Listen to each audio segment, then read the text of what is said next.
Book 1, The Blazing Ronin, Wandering Blades. Chapter 3, The Crimson Trail. Akira pressed onwards down the road, leaving the still smoldering remains of the village behind him. Though he had delivered justice to the Crimson Butcher's gang, it was a hollow victory. Too many innocent lives had been lost to their savagery before the Ronin's arrival. He fingered the bundle of supplies the villagers had provided, already making a mental inventory of how to ration the meager portions for his journey ahead. Tracking down the remnants of the gang would not be easy. But Akira had made a vow, and he would not rest until it was fulfilled.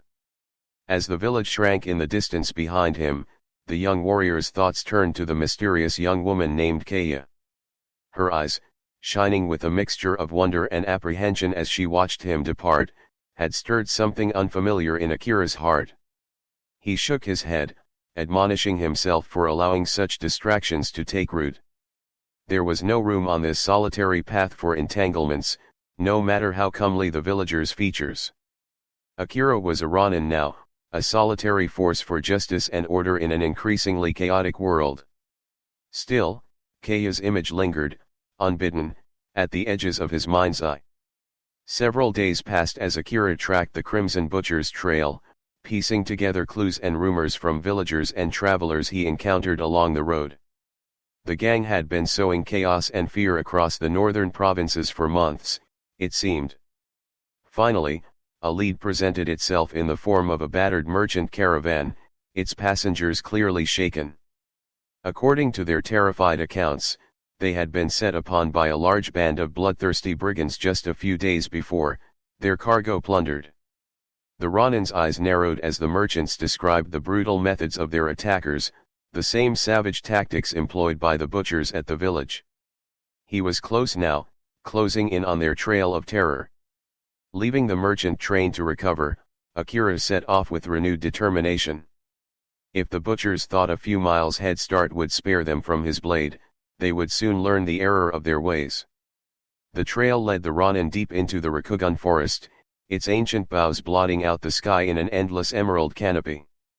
Akira could feel the weight of centuries in the very air, as if the primordial woods were watching his every step with inscrutable eyes.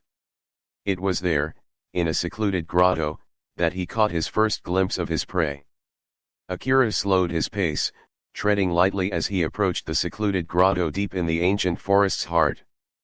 Peering around a twisted oak, he caught sight of several ramshackle huts clustered among the moss-covered boulders and gnarled tree roots. More importantly, he saw the unmistakable forms of armed men lounging around fresh campfires, gambling and drinking.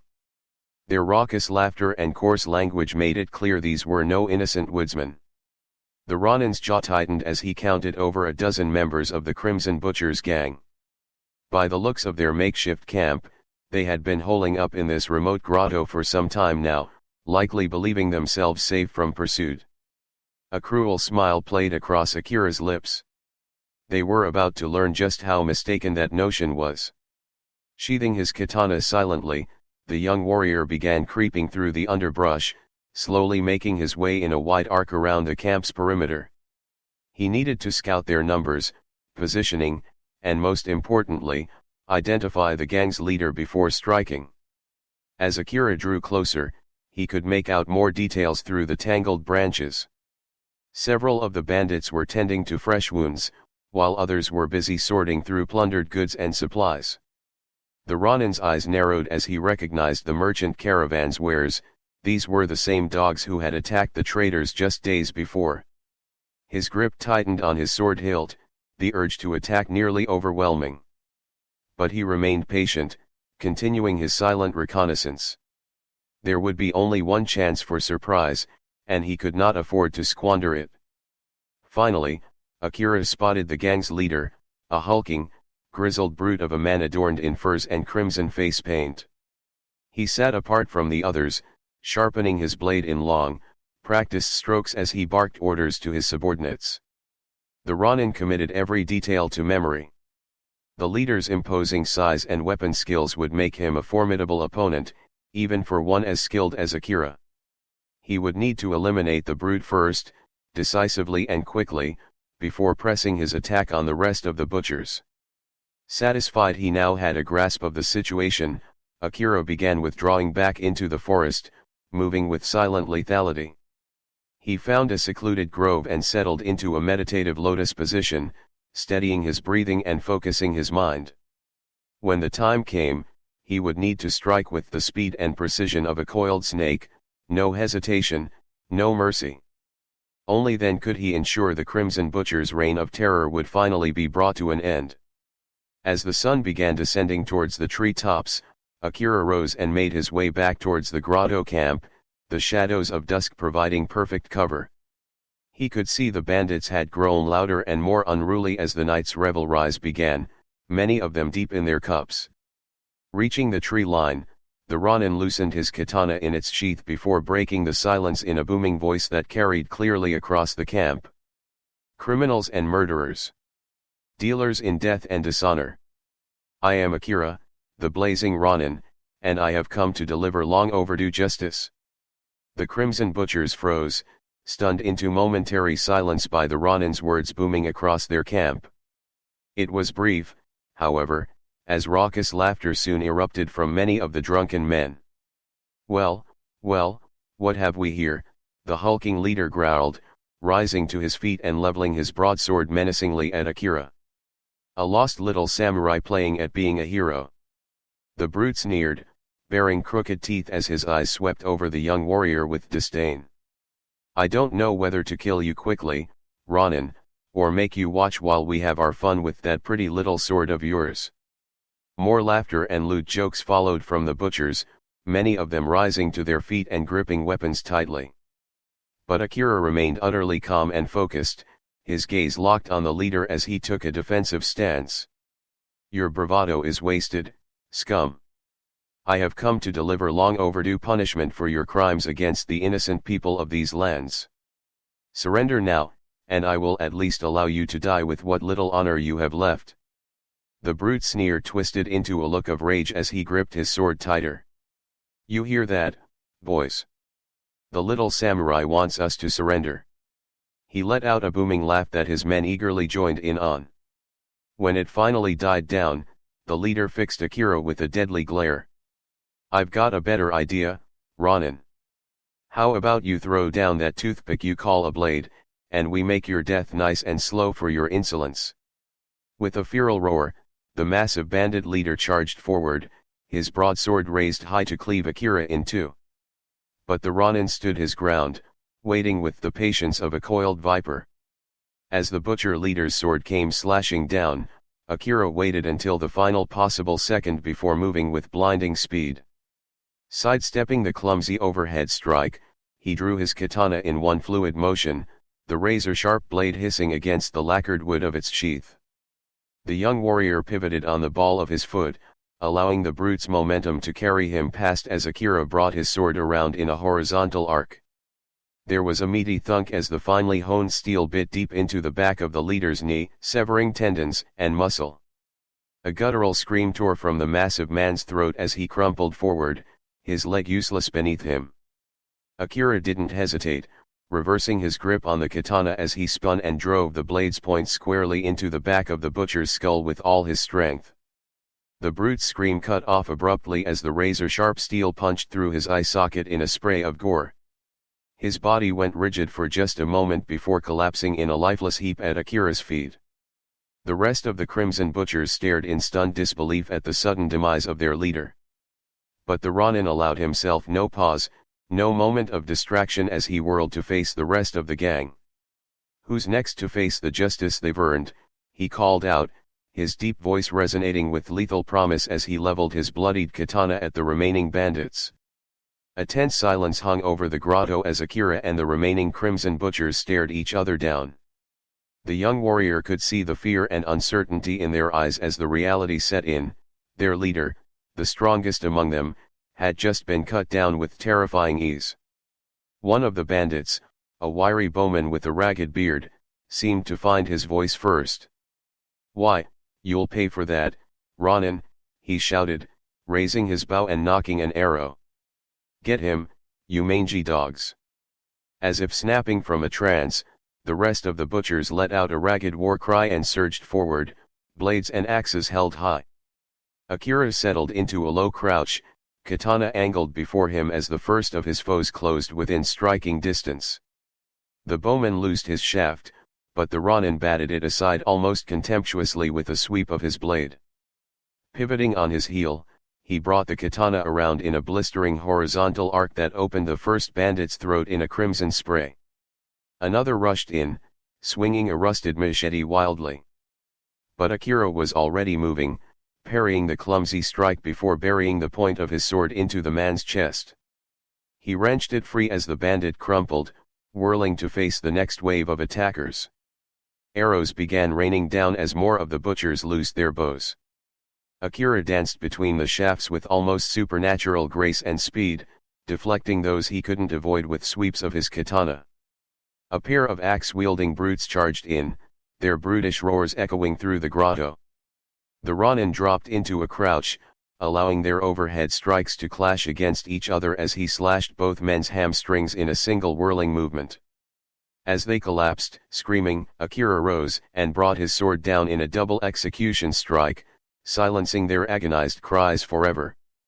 He turned to face the remaining butchers, his blade weaving intricate patterns of glimmering steel as he beckoned them forward. "Who among you has the courage to die with honor this night?" The surviving crimson butchers looked at each other in shock and growing panic. What should have been an easy slaughter of a lone Ronin was rapidly turning into a nightmare as Akira cut their numbers down with terrifying precision.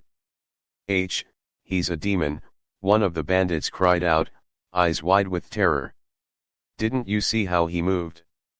How he cut Draken down like he was nothing?" "Shut your maw, Ito," another snapped, brandishing a wicked serrated dagger. "He's just a man, like any other. And we've got the numbers." With that, the bandit charged forward with a feral scream, his dagger leading the way. Akira met the clumsy attack head-on, deflecting the blade aside with the flat of his own before delivering a crushing side kick to the man's ribs. There was an audible crack as several bones splintered under the impact. The bandit's scream was cut off as Akira reversed his grip on his katana and drove the pommel into the side of his head, dropping him in a boneless heap. "Who's next to face the Ronin's justice?" Akira called out, his deep voice resonating with lethal promise. The remaining butchers looked at each other uncertainly, their earlier bravado evaporating in the face of the young warrior's overwhelming skill and lethality. A few turned to flee, but the Ronin was already moving with blinding speed. Crossing the distance in a blur, Akira brought his katana around in a blistering horizontal arc, catching two of the fleeing bandits across the backs of their legs. Hamstrung, they crumpled to the ground, their agonized screams cut off as the razor-sharp blade opened their throats in a fountain of crimson. Spinning low, Akira caught another butcher in the gut with an outstretched kick, doubling him over just as the Ronin's sword came lashing back across in a decapitating strike. The bandit's head went bouncing away, spraying arterial blood in a crimson arc. The surviving crimson butchers looked at each other in shock and growing panic. What should have been an easy slaughter of a lone Ronin was rapidly turning into a nightmare as Akira cut their numbers down with terrifying precision. "He's a demon," one of the bandits cried out, eyes wide with terror. "Didn't you see how he moved? How he cut Draken down like he was nothing?" "Shut your maw, Ito," another snapped, brandishing a wicked serrated dagger. "He's just a man, like any other. And we've got the numbers." With that, the bandit charged forward with a feral scream, his dagger leading the way. Akira met the clumsy attack head-on, deflecting the blade aside with the flat of his own before delivering a crushing side kick to the man's ribs. There was an audible crack as several bones splintered under the impact. The bandit's scream was cut off as Akira reversed his grip on his katana and drove the pommel into the side of his head, dropping him in a boneless heap. "Who's next to face the Ronin's justice?" Akira called out, his deep voice resonating with lethal promise. The remaining butchers looked at each other uncertainly, their earlier bravado evaporating in the face of the young warrior's overwhelming skill and lethality. A few turned to flee, but the Ronin was already moving with blinding speed. Crossing the distance in a blur, Akira brought his katana around in a blistering horizontal arc, catching two of the fleeing bandits across the backs of their legs. Hamstrung, they crumpled to the ground, their agonized screams cut off as the razor-sharp blade opened their throats in a fountain of crimson. Spinning low, Akira caught another butcher in the gut with an outstretched kick, doubling him over just as the Ronin's sword came lashing back across in a decapitating strike. The bandit's head went bouncing away, spraying arterial blood in a crimson arc. As the bowman's decapitated corpse crumpled to the ground, Akira turned his gaze to the final remaining crimson butcher. The man was visibly shaking, his eyes wide and face drained of color as he stared down the length of the Ronin's bloodied katana. Please, I surrender," he cried, throwing his sword down and falling to his knees. "I swear on my life, I'll never raise a blade again. Just let me live." Akira regarded the groveling bandit for a long moment, his expression unreadable. Part of him felt a pang of pity for the pathetic, cowardly man. But the other, stronger part, the part that had witnessed the aftermath of the butcher's atrocities, burned with the desire to deliver true justice. "You had the chance to walk a different path," the Ronin said at last, his deep voice laced with disappointment. "Instead you chose to deal in death and misery, to prey on the innocent and defenseless." He leveled his katana at the bandit's throat, the razor-sharp edge hovering just before the man's wildly pulsing jugular. "Your words now mean nothing. Your pleas for mercy were not heard by those you butchered without a second thought." The butcher squeezed his eyes shut, whimpering as he awaited the killing stroke. But instead of the bite of steel, he felt Akira's strong hand grasp a fistful of his hair, wrenching his head back violently. "Look at me, coward," the Ronin growled, his words laced with lethal intensity. "Look into the eyes of the warrior who will deliver your judgment, and know true fear." Slowly, the bandit's eyes opened, staring up at Akira in sheer terror. The young warrior's face was a mask of grim determination, his jaw clenched tightly as he stared back unflinchingly. "This is the last sight your craven soul will know before it is damned for all eternity," Akira stated, raising his katana high in a two-handed grip. The butcher opened his mouth to beg once more, but the words never came. With a powerful grunt of exertion, the Ronin brought his blade lashing down in a vicious diagonal arc. Silence hung over the grotto like a thick shroud in the aftermath of the slaughter. Akira slowly lowered his katana, flicking the blade to shed the clinging crimson droplets that ran along its deadly length. All around him lay the butchered remains of the Crimson Butchers gang, the very same men who had terrorized the countryside for months on end with their savagery. The young warrior's chest heaved slightly with exertion as he surveyed the carnage, his expression unreadable. He had delivered the justice that was due, cutting down the wicked and dishonorable with the same ruthless efficiency they had employed against their victims. And yet, Akira felt no sense of satisfaction or relief from the victory. Only a lingering emptiness, and the cold certainty that this was merely the first step on a much longer, darker path that lay ahead for him. Sheathing his katana, the Ronin began making his way out of the grotto, stepping over the rapidly cooling corpses. He knew he would need to put distance between himself and this place before sending word to the nearby villages of the butcher's demise. No doubt they would rejoice at the news, and perhaps even try to reward Akira for his actions. But the young warrior wanted no such accolades or riches. He was a Ronin now.